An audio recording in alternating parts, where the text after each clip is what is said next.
On St. Crispin's Day, October 25, 1415, a beleaguered English army, tired, hungry, and racked with dysentery, watched as a vast French army of well-armored knights and footmen readied themselves for battle.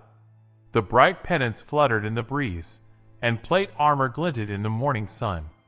Thousands of horses breathed mist into the cold air, snorting and hoofing at the ground as they bore, upon their backs, the chivalric pride of the House of Valois. The English were cornered. There was nowhere they could run. But they stood defiant. They drove stakes into the ground and waited for the French to engage. The French were sure of victory against their hated enemy, and their morale was high. Fate, along with a few clever tactics, and the miserable weather, would intervene to wildly change everyone's expectations. This is the Battle of Agincourt. In 1414, the King of England, Henry V, invaded France after a breakdown of negotiations. The action was part of the 100 Years' War, in which the throne of France was in dispute between two royal houses. The House of Plantagenet, which ruled over England and its territories, claimed the throne on which the House of Valois sat. The invasion began with hundreds of ships crossing the English Channel to deliver 12,000 men and 20,000 horses to attack French possessions on the continent. The English army was led by King Henry V himself, and was in high spirits as they began their first engagement by besieging the port city of Harfleur. Although Harfleur finally fell to the English, the siege was lengthy and costly. The lack of sanitation brought disease in the form of dysentery. With a quarter of their army lost and suffering from malaise, the English were far from being triumphantly overjoyed by their victory. Leading the army was the English king, Henry V, who decided to march to Calais, the English stronghold in northern France.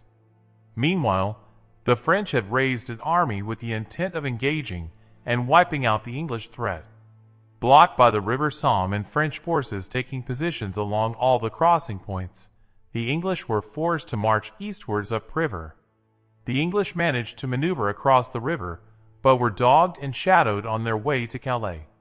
Eventually, the French managed to block the English on a stretch of farmland between two forested areas and the towns of Agincourt and Tremicourt. This was where the Battle of Agincourt would be fought.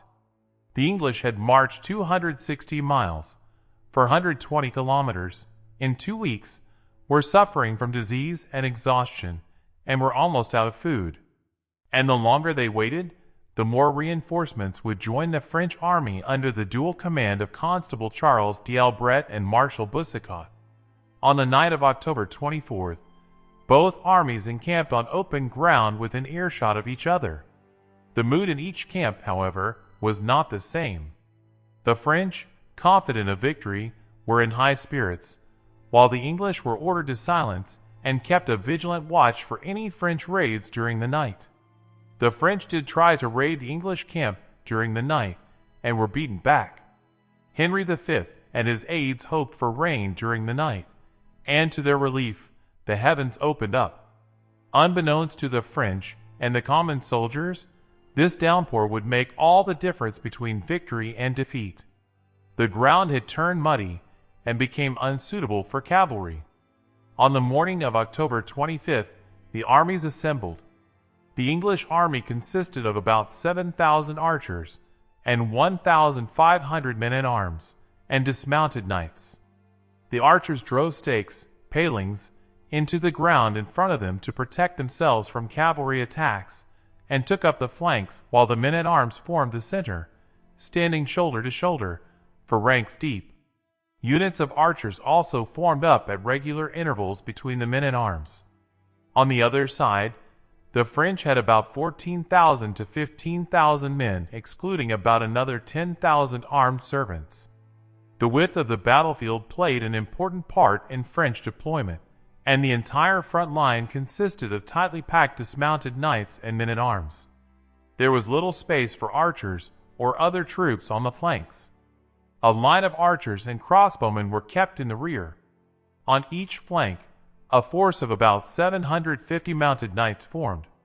Conflicting evidence also suggests that the French kept their cavalry in the rear and used their archers to form a line behind the vanguard of men-at-arms.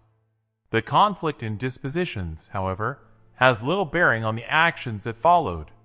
There is also conflicting evidence regarding the size of the two armies. Some sources say the English force was around 6,000, with the French army being at 12,000. What is sure is that the English were outnumbered by at least 2 to 1. For several hours, the two armies held their positions and waited for each other to make the first move. Eventually, Henry V took the initiative and began the Battle of Agincourt. He advanced a group of a few hundred longbowmen through the forest up the English right flank. This was risky, but the group managed to get within range of the French undetected. Meanwhile, the English line uprooted their palings and advanced along the defile towards the French army. The king then gave the order for the bowmen in the forest to open fire, and for the rest of the army to halt and prepare defenses. The mounted knights on the French left flank received volleys of fire from the bowmen in the forest and, together with the knights on the opposite flank, charged the English lines, while the French men-at-arms began the advance. Henry V gave the order for the rest of the archers to open fire, and the sky went black as English arrows blocked out the sun, raining death and destruction upon the French knights and their horses. Within the thick clay-like mud of the fields, freshly tilled for the sowing of winter crops, the rain had turned the soil into a quagmire. Horses struggled through the morass, while being struck with armor-piercing bodkin arrows. The cavalry foundered and broke, fleeing through the French lines and disrupting the cohesion of the French men-at-arms. Despite the disruption to their formation, the French front line hit the English lines hard, and the fighting was fierce and desperate. Even Henry V took up his sword and joined the fray. The French numbers, however, worked against them, and the rear and flanks of the French vanguard were a target for the English longbowmen, who sent volley after volley into the French ranks. The arrival of the second line of French men-at-arms caused further problems. The push from the rear failed to break through the English lines, and the mud took its toll, and men in plate armor slipped and fell into the soil, which created a vacuum against the smoothness of the armor. The French soldiers were struggling to get up once they fell, while their lighter armored opponents fared better. When the storm of arrows subsided, the longbowmen downed their bows and, with axes, knives, swords, and other melee weapons, got stuck into the flailing French. Surrounded and exhausted, many French surrendered, and many hundreds were taken prisoner. Fearing that the huge number of prisoners would pose a threat, Henry V ordered them to be executed. High-born nobles were unmercifully and ignominiously dispatched by peasants. This was a gross violation of the codes of chivalry, and took the French completely by surprise. Henry V sent a herald to the rest of the French army, informing them that the same fate awaited them, as the English were in no position to care for prisoners. With the horror unfolding before them, the rest of the French army retired from the battlefield and left the English to their victory. The Battle of Agincourt had been a desperate but decisive struggle against the odds for the English. A combination of clever tactics and fortuitous weather worked in their favor. For the French, the Battle of Agincourt was an enigmatic series of unfortunate events. What should have been a simple and easy victory turned into a disaster of monumental proportions. Near the end of the fighting, a local French force raided the unprotected English camp and made off with some valuables, including one of Henry V's spare crowns.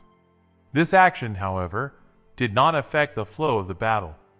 On the battlefield, the casualty rate was completely lopsided. The English lost around 600 men, while the French lost around 6,000. Among the dead were the English Duke of York and the French commander Charles d'Albret. Boucicaut was taken prisoner and died years later in an English prison. The English victory at the Battle of Agincourt allowed Henry V and his army to reach the safety of Calais. Henry V returned to France in the following years to conquer Normandy and put England at its territorial height during the war. During the 100 Years' War, England and its allies won many decisive battles against the French, such as at Poitiers, Crécy, and many others.